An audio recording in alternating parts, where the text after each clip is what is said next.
This morning, we are indeed talking about the effects of trauma due to violence when it comes to children. And to do that, I want to welcome back psychologist in the Investigations and Interventions Unit at the Children's Authority of Trinidad and Tobago, Krista Ali. Welcome back, Krista. Hi, good day. Thanks for having me. How are you doing this morning? I'm good.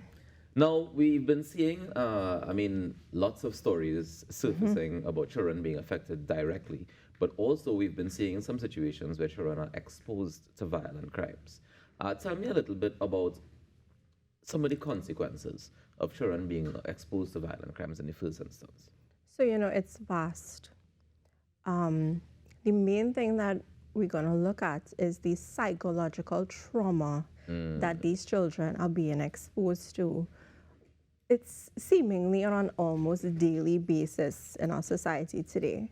So when I say psychological trauma, it sounds like an important, confusing. Just a little bit of Just a little. But it really speaks to the very much all-encompassing nature of how these experiences are affecting our children. We talk about trauma all the time, but what really is it? People don't actually know that trauma is actually an emotional response to an event. So the actual event, the things that these children are witnessing, what they're experiencing, those are traumatic incidents. And what happens after is really what the trauma is. It's the emotional response, it's the physiological response, it's the psychological response to that. Is it different if it's on a screen versus in real life? Yes. So for something to be considered traumatic, we need to be in fear of our lives. Right. So any situation, and that's the thing, a trauma could really be anything, because it's really about how you perceive it and how your brain perceives it. Any situation where you feel like your life is at risk of being lost, or any situation where you feel like some sort of harm could come to you or to somebody else, and that's the other part of it, that's traumatic in nature. And we will see an emotional response to a situation like that. Yeah. In terms of the proximity of the person to you, does that have an impact on it as well? Yes, it does. Because like I said, it's not only fearing for your life, but it's fearing for somebody else, particularly if it's somebody that's close to you. Being in a space where you feel like they're going to be hurt or they can lose their life, it's going to psychologically affect you. And when I say that, I actually mean that it's going to affect the physiology of your brain. It actually affects, and particularly with children, where the brain is still developing, that's literally what happens. It affects the actual development of their brain. How does it affect it? In what ways? So the main way that we can look at is from a perspective of safety. Right. Where the world is already a scary place. And children rely on us as adults, as caregivers, as parents, to create safe spaces and to teach them that the world is not so scary.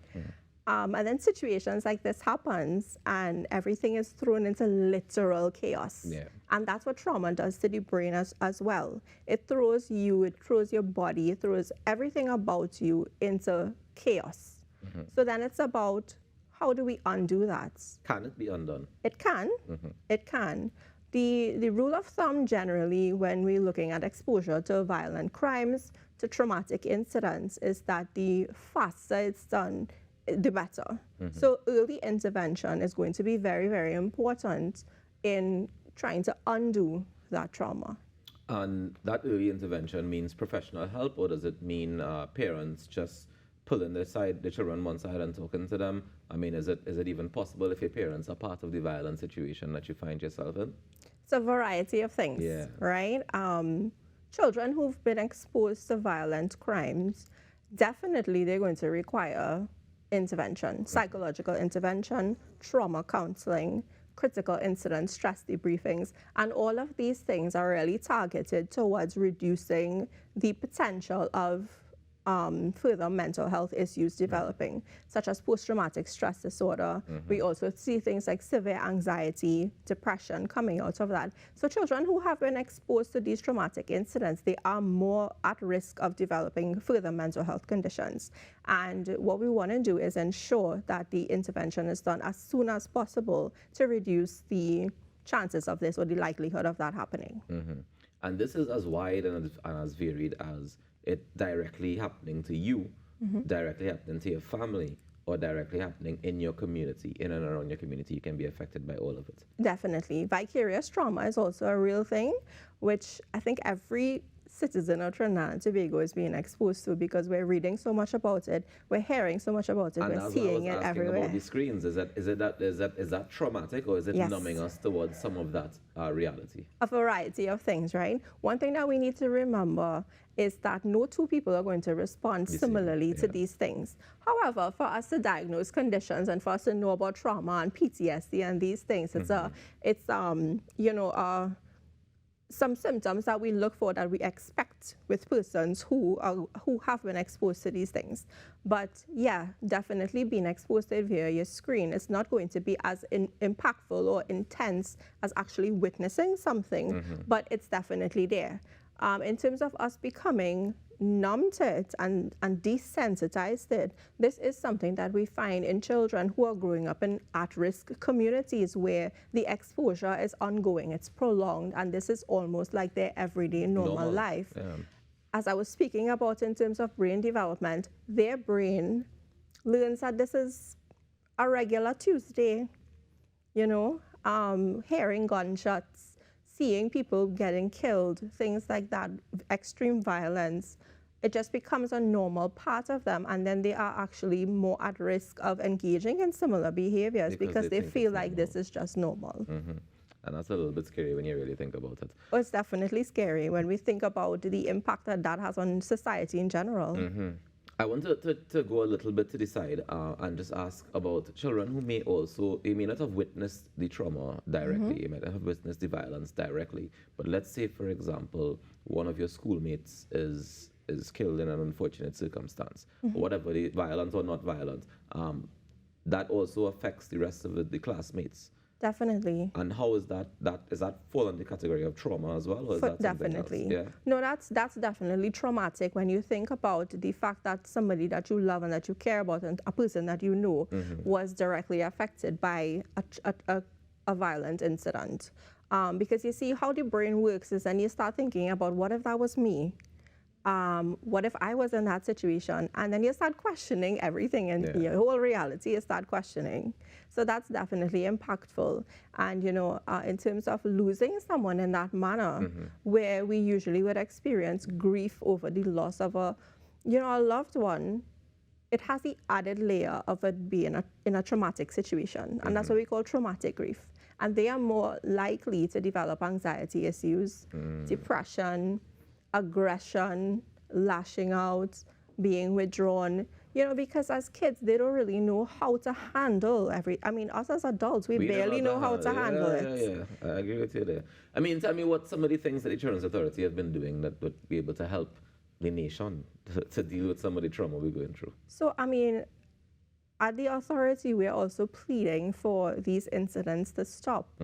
It's a scourge on our society where every day we have to wake up to more and more reports and stories of crime happening. And what we're finding is that children are now also inadvertently being affected in some way, where kids are losing their lives or they're being exposed to situations that really they should not be there in the first place. It's really our parents' duty to be responsible and to ensure the safety of our children.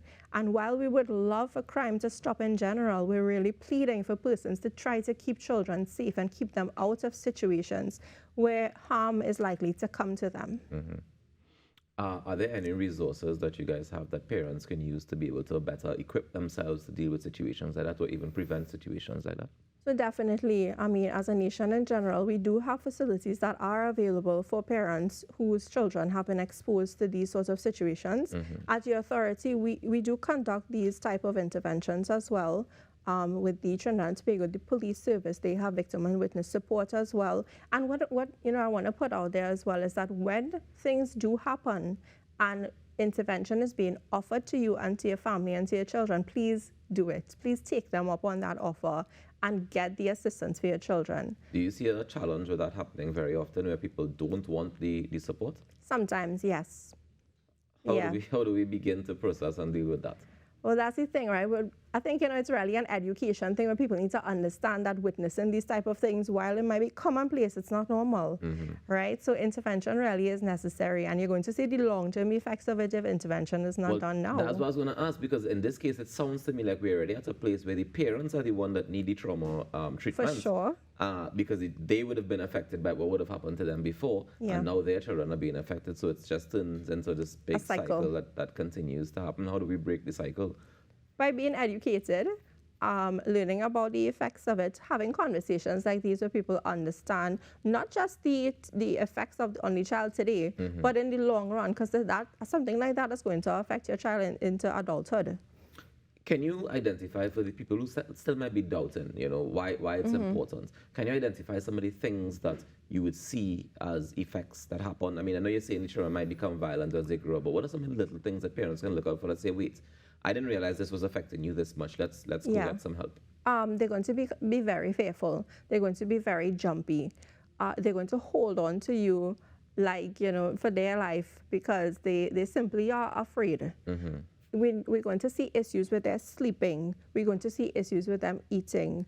We're going to see issues with them in school. Now, some children, they might start lashing out because that's how they're able to process it. Others become very withdrawn. So you're going to see actual differences in your child. They're going to be very hypervigilant. Everything is going to be scary for them. And then some of them become very numb and very detached. So that's just some of the little ways that you're going to see vast changes in your children after something like that. Okay. And in terms of the authority, how do you guys investigate situations where you get reports of violent behavior, traumatic responses to situations and stuff like that? What sort of investigation happens in those cases? Right. So when children are involved in situations of violent crime, the Children's Authority does get involved, as it is our mandate to, look after the care and protection of all children. So every agency is going to be responsible for their part, where the police service will do the criminal investigation. And I again want to just put it out there that the Children's Authority does not conduct criminal investigations. What we do is go in and conduct a psychosocial investigation to understand the circumstances of that child and why they were there in the first place. Who are the adults around that child? And what are the circumstances? I can't help but think about the situation that took place just last week with the 11-year-old boy who was just going along his way, riding his bicycle, and was caught in the crossfire of that unfortunate situation. In that case, is there investigation that needs to happen from the Children's Authority perspective, or is it just a matter of wrong place, wrong time, and so it goes? Definitely we go in to see what were the circumstances that led to the unfortunate death of a child. But what we would also check to see if there are other children in that family who need assistance. What does the family need, and what generally are the circumstances of that family and that child? So definitely we do intervene just to, ensure that all is well and to provide assistance where we can. All right. Please keep up the great work that you guys are doing and continue to help the children of the nation. Can you just give them one more time, just the number, the way to contact Children's Authority if it is that they do have situations that they want to report or questions they need answered? Sure. So, we just want to put out there again that child protection is everybody's business. And if you see something, please say something and report it to our hotline at 996 or 800-2014. Ladies and gentlemen, Krista Ali, the psychologist with the Investigations and Interventions Unit of the Children's Authority of Trinidad and Tobago, joining us this morning to just deal with a little bit of trauma. And hopefully, if you have some trauma that you need to deal with, you can reach out to the Children's Authority and get the assistance and the support and the resources that you need to be able to do so. We take a quick break and we come back with more in Now Morning Show. Stick around.